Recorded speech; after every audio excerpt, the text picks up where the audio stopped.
Então, vamos iniciar a parte 2, a parte onde nós falamos sobre o AE na prática, a ação, né, o funcionamento do AE. Eu trouxe para vocês na primeira imagem aqui duas salas de AE. Né? Essas imagens são imagens reais, né, imagens nós utilizamos como referência do que é e do que não é uma boa sala do AE. Então, eu quero que vocês pensem aí e analisem o que vocês acham em relação a esses dois ambientes, né? Qual é o ambiente que está mais propício para uma aprendizagem efetiva? A sala número 2, que é uma sala bem colorida, bem bonita, com decoração, com aqueles EVAs, com material exposto, bastante jogos, um quadro ali atrás que é um banner, né? Com as cadeiras, tem uns bonecos ali para as crianças brincarem. Ou a sala número 1, que é uma sala bem clara, não tem muito material, né? A professora está sentada no chão, o estudante ele não tem muito material exposto para visualizar. Então, faça uma reflexão. Qual é a sala que o estudante ele está mais confortável para aprender? Eu não sei qual foi a votação de vocês, mas vou já adiantar a resposta. A sala número 1 é a sala ideal para o AE, né? A gente tem o hábito de entrar nas escolas, ter as escolas, principalmente nas séries iniciais, todas coloridas, né? Com bastante decoração. Muitas vezes os professores colocam o alfabeto, os números, expõem os materiais dos alunos, os trabalhos. E isso não é errado, tá? Mas o que a gente precisa no ambiente do AE, especialmente, é que o ambiente ele esteja direcionado somente para o processo cognitivo que vai ser utilizado naquela atividade. Vou dar um exemplo. Quando o estudante com TEA, por exemplo, ele entra naquela sala número 2, percebam a quantidade de estímulos visuais que ele vai ter naquele momento.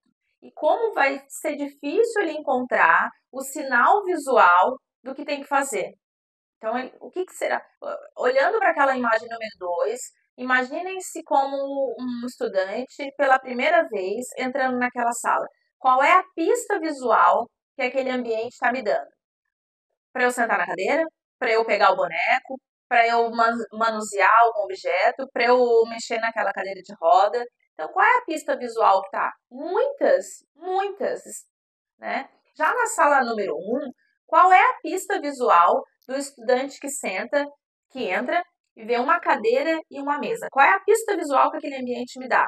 Entre e sente, né? Tem uma cadeira, imaginem-se entrando num auditório com infinitas cadeiras iguais, né? Tem lá um auditório com 100 cadeiras iguais, todas amarelas. Qual é a pista visual que aquele ambiente me dá? Muitas pistas visuais. Se eu tenho, por exemplo, uma cadeira num ambiente com 100 cadeiras pretas e uma cadeira verde fluorescente, qual é a pista visual que esse ambiente me dá? Sente na cadeira verde, né? Então, quando a gente deixa a sala exposta a muitos estímulos visuais, eles concorrem, esses estímulos, eles concorrem com o nosso processo cognitivo. Então, o que a gente tem que evitar é essa concorrência naquele momento que o estudante ele tem que estar voltado unicamente para aquele processo, para aquela atividade. Então, esses estímulos, claro, eles existem nos ambientes, né? Mas dentro da sala do AE é um momento que a gente vai elaborar conceitos mais individualizados. E a gente vai treinar aquele estudante para que ele elabore aqueles conceitos, para que aí sim ele consiga estar exposto a outros ambientes, mas já com aquelas elaborações conceituais, tá? Então, na medida do possível, claro que eu sei que a realidade nem sempre é favorável para ter uma sala toda branca, né? Para que a gente tenha um ambiente ideal, né? Mas que a gente pode sim transformar essa sala número 2 num ambiente melhor, né? Por exemplo, eu vou dar dicas aqui de como a gente poderia melhorar e vocês também podem pensar. Armários, muitas vezes, que estão com todas as atividades expostas, eles podem ser virados. né? Então, ou colocado uma cortina, um, um- em outro, às vezes, ou em outro ambiente. Vocês podem ter uma sala com os materiais e uma sala só para atendimento. Vocês podem, por exemplo, deixar a sala, os materiais do AE num armário na sala dos professores.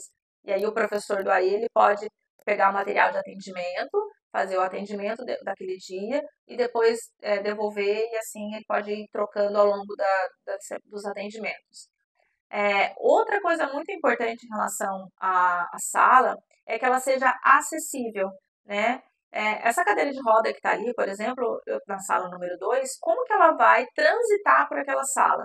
Como que um estudante com mobilidade reduzida vai conseguir transitar em uma sala que tem duas madeiras ali no chão, não sei se vocês observaram, mas tem aquela mesa ali com os pés, ela está encostada. Então a gente tem que lembrar sempre de acessibilidade para esse estudante, que é um estudante que muito provavelmente vai frequentar a sala do AE. Salas que elas estão nos pisos superiores ou inferiores da escola, que têm acesso somente por escadas, elas não são salas acessíveis. Salas que estão localizadas em ambiente expostos a ruídos, como sala do lado da cantina, sala do lado do auditório, não são boas salas para o AE, né? Salas com janelas e as janelas com pessoas transitando para lá e para cá, não são salas recomendadas para o atendimento educacional especializado. Então, a gente tem sempre que pensar em diminuir sempre os estímulos. Estímulos visuais, estímulos sensoriais, né? Imaginem um atendimento acontecendo às 11 horas do lado da cozinha, né? E aí a moça da cozinha estava fazendo um feijão, aquele feijão cheirando ali. Então, assim, isso é um estímulo sensorial, né? E ele vai competir com aquela atividade. O estudante vai estar tentando fazer atividade, mas ele vai estar pensando no feijão, que deve estar uma delícia. Então, a gente tem que tentar, na medida do possível, diminuir esses estímulos na sala do AE. Trouxe aqui para vocês elencado o que eu já falei, né? A sala deve ser exclusiva, ela não pode ser uma sala de depósito. A gente vê muito nas assessorias aqui salas que elas são compartilhadas, divididas apenas com uma cortina para atendimentos simultâneos. Não é uma sala que a gente orienta, né? Eu sei que a realidade nem sempre ela é favorável, que muitas vezes vocês vão ser obrigados a extrapolar alguma orientação ou outra, mas uma sala com uma divisão no meio, dois atendimentos acontecendo ao mesmo tempo, não é uma sala ideal, tá? Nós estamos falando do ideal e vocês vão adaptar a realidade de vocês para o que é possível. Os materiais do AE, por exemplo, eles são materiais que são exclusivos da sala também, né? Eles não são materiais que transitam pelas escolas para outras finalidades. O ambiente deve ser acessível, localização em uma área silenciosa, arejada, bem iluminada, um ambiente livre de distrações. E eu trouxe embaixo em vermelho dicas assim que para vocês refletirem, para vocês observarem os ambientes que vocês estão utilizando para o AE. Cadeira giratória não é legal. É uma cadeira que estimula o estudante, principalmente o estudante que tem dificuldade em permanecer sentado. É uma cadeira que o estudante vai ficar girando, vai cair, né? Muitos cartazes, né? Exponham os materiais que vocês acharem necessário, né? Mas depois retirem, guardem, entreguem para o estudante, né? Ou deem outra destinação. Estantes abertas, né? Com muitos materiais extremamente infantilizados para estudantes que já não estão mais nessa faixa etária, computadores ligados durante o atendimento, que ficam até proteção de tela, né, muitas vezes flutuando, aquele monte de cor para lá e para cá, ruídos excessivos, janelas abertas, também não são recomendados. Eu trouxe para vocês a nossa sala do AE da Fundação. Percebam que não é uma sala, né, extraordinária, não é uma sala muito diferente do que vocês têm, né? A nossa realidade aqui é muito próxima da rede pública. Sinalizei para vocês alguns pontos importantes para que vocês possam observar na sala de vocês também, tá? Essas duas cadeiras maiores nós utilizamos para o atendimento dos estudantes. Percebam que tem duas cadeiras com roda e duas cadeiras fixas. As duas cadeiras são os professores que utilizam, né, para a gente conseguir transitar, às vezes abre um armário, né, tá mais próximo de um estudante ou de outro. Então, nós, professores, utilizamos as cadeiras com roda. As cadeiras fixas são para os estudantes. Percebam que elas são cadeiras mais pesadas, né, e elas intencionalmente são essas cadeiras mais pesadas para que eles evitem, né, de fazer esse movimento para frente, para trás, se balançar na cadeira. Então, nós colocamos essas cadeiras de forma proposital. Os armários sempre fechados. Nós sinalizamos, né, damos pistas visuais sempre que possível para esses estudantes. E eu vou dar sugestões de pistas visuais que vocês podem utilizar. Pistas visuais de onde eles podem acessar ou não, né? De proibido, aqui não, né? Aquele sinal mesmo parecido com um sinal de trânsito, com a plaquinha com uma faixa vermelha no meio. A agenda visual para estudantes que precisam desse apoio visual, um calendário, um quadro, a mesa redonda, né, livre de quinas, que facilita esse atendimento, especialmente quando ele é em dupla, ou trio, ou grupos, as paredes livres de estímulos. Então, são práticas que às vezes passam despercebidas, né? Às vezes a gente acha legal o quadro lá todo colorido, é legal, realmente é um ambiente que se torna agradável, mas como eu falei, ele não é um ambiente ideal, tá? Essa outra mesa é uma mesa que nós utilizamos, nós chamamos mesa 1 a 1. É uma mesa que muito utilizada para estudantes com TEA, tá? E no módulo da minha colega que vai falar sobre o TEA, ela vai abordar com maior profundidade o uso dessa mesa. Mas nós utilizamos aqui também, principalmente quando nós vamos iniciar o atendimento com um estudante que tem dificuldade de elaborar os conceitos de espaço e que ele tem dificuldade para permanecer naquele espaço. Então, nós percebam que essa mesa ela está perto de uma parede e do lado ali onde tem a flecha vermelha, vocês não estão vendo que a foto não pegou, mas também tem uma parede. Então, ele está naquele momento com um espaço restrito, né? Então, ele tem essa pista visual através da redução do espaço, que aquele é o espaço que ele deve permanecer e que ele só vai poder sair de um lado, né? Essa mesinha, esse bloco ali, essa não é uma mesa, mas é aquele suporte de plástico, nós utilizamos com as atividades do dia, né, para facilitar. E reparem também que a cadeira do educador, ela tem as rodinhas e a outra cadeira não, ela é fixa e mais pesada. Ao longo, depois que o estudante ele consegue estabelecer vínculo com o professor, que ele consegue fazer a transposição, né, de um espaço para um outro de forma organizada, ele passa para a mesa redonda. Esse atendimento ele inicia muitas vezes quando ele é indicado, né, quando ele é avaliado, e aí depois nós passamos esse estudante para a mesa redonda. Então, agora nós vamos falar sobre o passo a passo da prática no AE. Tá? Trouxe aqui para vocês 7 itens que são também, ele é o básico do serviço do AE. Então, como ele começa e como ele termina. Nós vamos falar da vida letiva do AE. Tá? Nós iniciamos com o número 1, que é a entrevista com as famílias. Então, imaginem o início do ano letivo ao final do ano letivo, tá? Entrevista com as famílias, os terapeutas, o estudo de caso aprofundado do estudante, a avaliação inicial, mas que também é processual e também é final, a elaboração do PDI e o planejamento e o registro diário dos estudantes ao longo dos atendimentos, a reavaliação, o estudo de caso novamente, orientação à família, que é constante, e o relatório final. Tá? Essa é a vida do AE ao longo do ano. Aqui eu trouxe para vocês a documentação do AE. Como que nós, Fundação Catarinense de Educação Especial, organizamos os nossos documentos, tá? Acho que eu toquei no microfone, deve ter dado ruído, desculpa.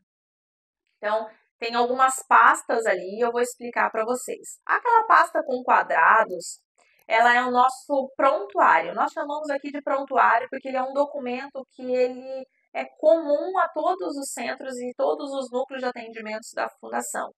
Então, ele está sinalizado com algumas cores. Essas cores, elas são indicativas para um bloco de documentos. Então, documentos que são relacionados ao estudante têm uma cor, documentos pedagógicos, é como se fosse um caderno de matérias. Então, sabe, lembra quando a gente divide, é como está naquela pastinha ali, vocês percebam de forma bem discreta que a foto não pegou, aqui, ó, para vocês. Essa pasta ela está dividida, como a gente divide mesmo o nosso caderno de matéria.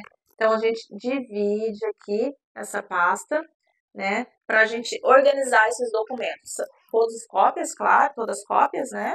Mas é toda a vida do estudante tá nessa pasta aqui. Desde os documentos pessoais, né? E aqui eu falo na vida dele institucional, tá? Não na pedagógica. A vida pedagógica desse estudante está na pasta preta. Nós separamos a documentação do estudante para fins institucional, administrativo, nesse prontuário. E na pasta preta, nós guardamos, né, nós arquivamos os documentos pedagógicos, avaliações, documentos que eles estão produzidos no AE que podem servir depois de norte para eu produzir uma avaliação, para eu produzir um relatório, ficam na pasta preta, né? Que eu consigo fazer um comparativo de um antes e depois do progresso desse estudante, eu deixo na pasta preta. Essa pasta que está aberta azul é a mesma da capa ali da Ana Júlia. E ali naqueles escritos, nós registramos a evolução, mas não é a evolução nos atendimentos. Eu até tá ali a palavra evolução, mas eu até sugiro que vocês troquem. Hoje nós trocamos, já nós temos outra palavra que agora eu não lembro o nome. Não sei se é acompanhamento, mas alguma coisa parecida com isso.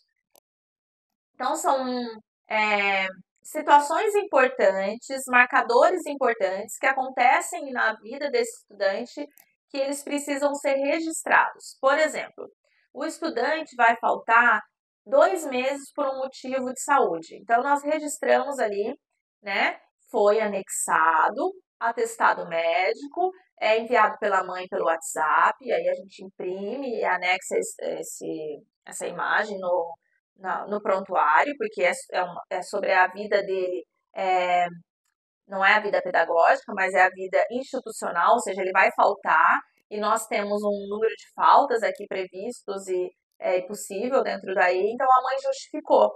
E aí, quem atendeu, nós assinamos e a data. O estudante que muitas vezes, às vezes ele mudou a medicação. O estudante foi ao médico, mudou a medicação ou suspendeu a medicação. São informações importantes que vão também trazer segurança jurídica para vocês.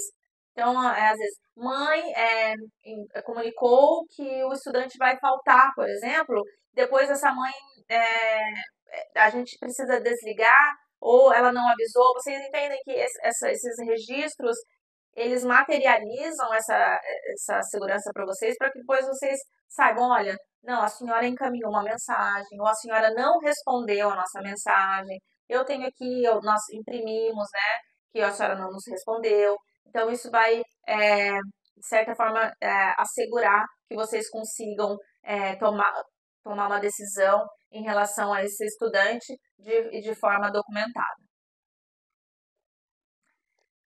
Agora, vamos começar com os modelos que estão dentro das diretrizes, tá? Ou alguns documentos nós adequamos, e esses documentos estão nessa pasta que eu comentei com vocês, que eu posso compartilhar depois, aí vocês lembrem de me solicitar por e-mail, tá? Esses documentos que tem essa faixinha verde clara, o símbolo da fundação, na maioria das vezes eles estão dentro das diretrizes, tá? Então, nós vamos começar pelo protocolo de entrevista. Então, o estudante chegou no AE, né, ele foi matriculado, ele é público para estar previsto para receber a oferta do atendimento. Nós oferecemos, é importante que toda a comunidade escolar saiba da oferta desse serviço, que é um direito da família. Nós temos obrigação de oferecer o AE nas escolas da rede regular de ensino estadual de Santa Catarina. Nós temos essa oferta obrigatória. A aceitação da família não é obrigatória. tá? A frequência também não é obrigatória. A família pode simplesmente dizer que não quer o atendimento, tá? Mas a oferta é obrigatória. Feita a matrícula, aí sim a família também vai assumir alguns compromissos, inclusive de frequência, tá? Iniciamos então com uma entrevista que já dá início à avaliação, tá? Quanto mais vocês conseguirem conhecer sobre o estudante, mais fácil vai ser para que esse PDI, que é o Plano de Desenvolvimento Individualizado, seja muito bem estruturado. Então, isso começa já na recepção desse estudante, na entrevista com a família.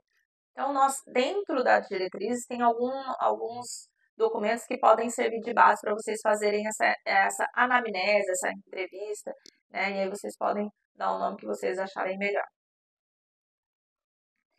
Como eu falei, a família também tem um compromisso, né? Um compromisso e um dever com esse processo escolar.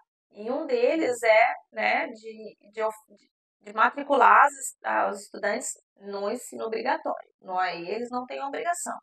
Mas quando eles matriculam no AE, nós aqui na Fundação utilizamos um termo de compromisso para que a família assine, e esse ato de assinar, né, traz uma vinculação também para a família. A família registra a partir daquela assinatura um compromisso com aquele serviço.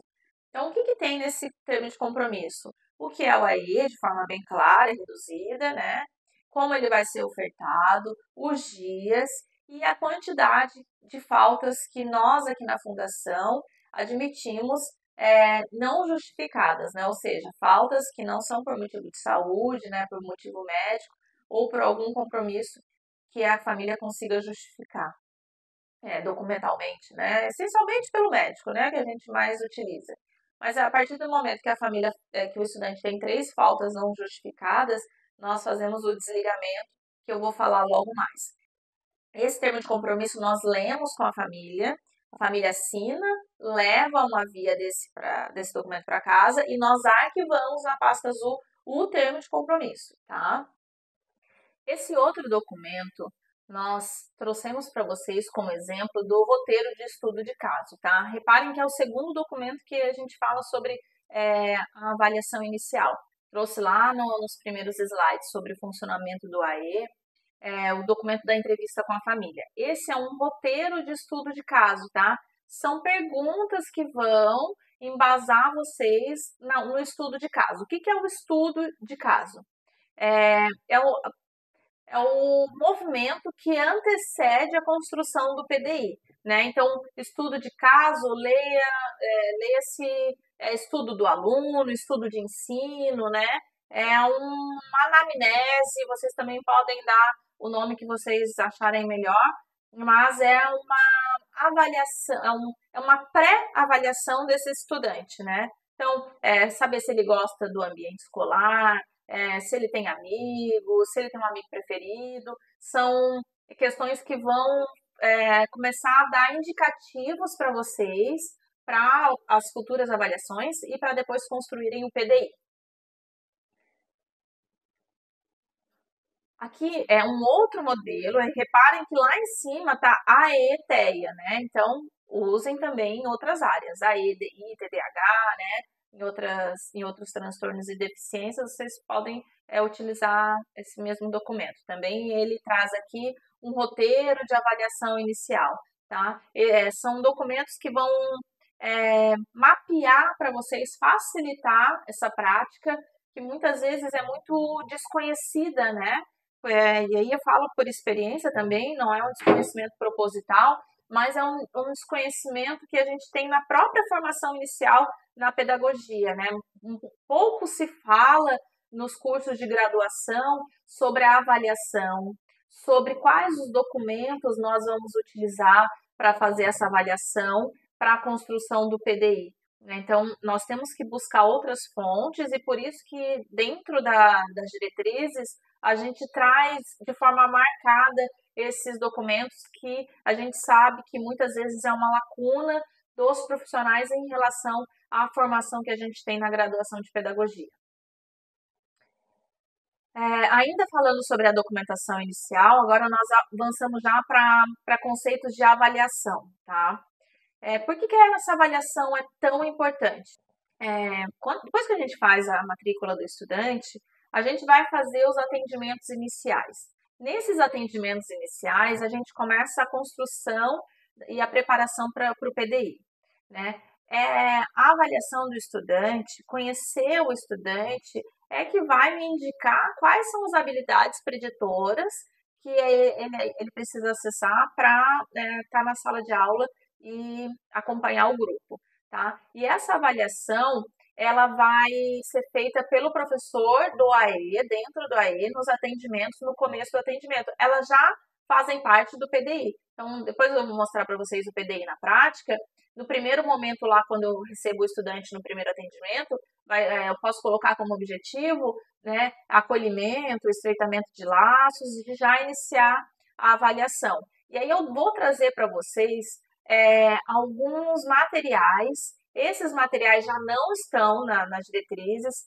Esse, por exemplo, que é o IAR, é um material comprado, tá? Então, é um material que vocês precisam adquirir, né? Caso vocês tenham possibilidade, que é um instrumento de avaliação do repertório inicial. É um material bem conhecido, bem comum, é, bem simples, o valor dele também não é tão alto, 50 e alguma coisa reais. E ele vai trazer conceitos básicos de habilidades e conceitos mais primários, tá? Então, aqui ele traz conceitos de direita e esquerda, em cima e embaixo, mas que são conceitos importantes que são preditórios, principalmente à alfabetização. Né? Conceito de lateralidade, atrás, na frente, é muito bom para vocês. E esses documentos, esses avaliadores, esses instrumentos, eles vão servir também para vocês mensurar o processo de aprendizagem. Então, eu aplico o IAR no início do atendimento. Guardo naquela pasta que eu mostrei para vocês, que é aquela pasta preta. Coloco o nome e a data que aquele estudante realizou aquele instrumento. Lá, mais ou menos, eu aplico o PDI, depois de 3, 4 meses, eu reaplico o IAR. 5 meses, né? Dependendo se for um instrumento mais extenso. E aí eu consigo perceber como ele estava antes e qual foi o processo dele depois da aplicação ali do PDI, né? Da prática. Essa coleção é a coleção que nós aqui chamamos da coleção da Seabra. É assim, ó, se vocês tiverem recurso para comprar uma coleção, eu sugiro que vocês concentrem nessa coleção, tá? São 4 livros, e aí esses livros, são direcionados para uma avaliação neuropsicológica, tá? E aí notem que nós não vamos avaliar se o estudante tem ou não o diagnóstico, ele já tem o diagnóstico, mas são instrumentos que nós vamos utilizar para avaliar o nível de habilidade do estudante. Então, esse da Seabra, o IAR, eles são muito utilizados na prática clínica, né, por psicólogos e médicos, para eles fecharem um possível diagnóstico. Nós, aqui no AE, utilizamos para mensurar o nível de habilidade e aonde ele está e para onde ele vai. Então, muitas vezes a gente não chega no final, ali nas métricas, para fechar diagnóstico. Mas esse em especial da Seabra, ele tem uma parte teórica muito rica.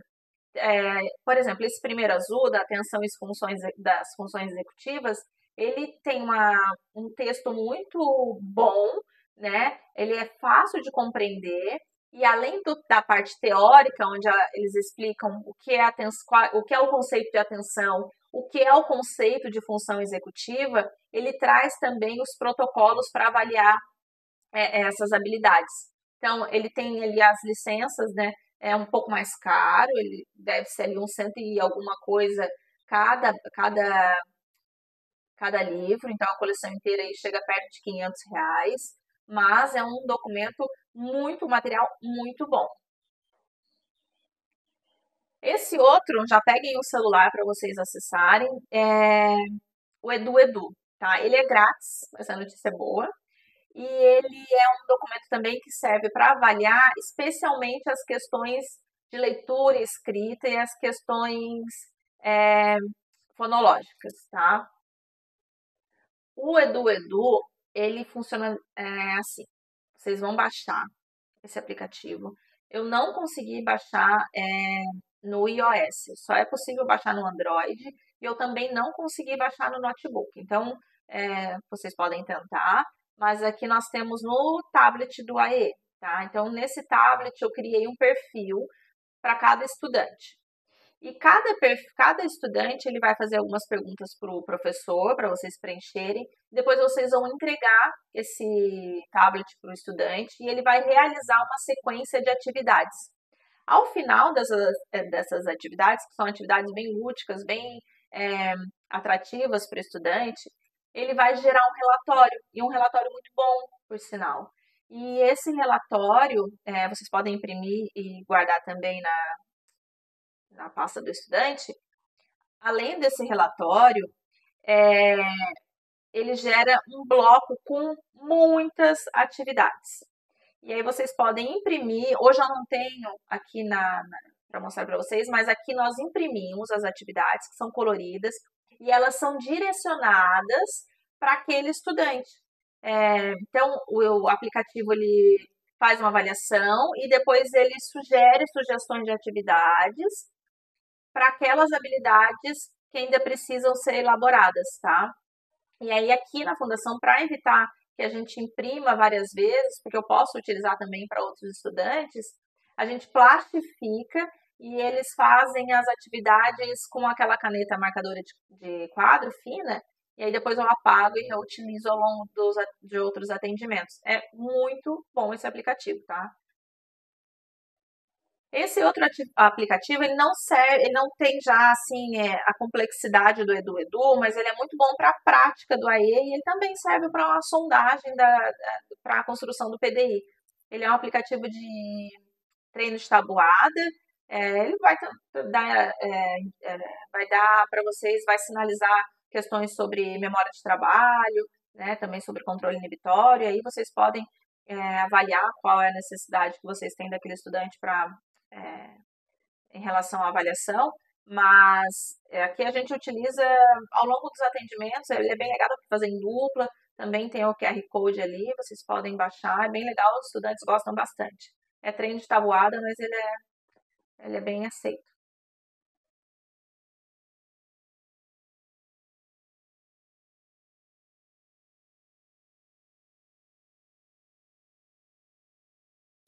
O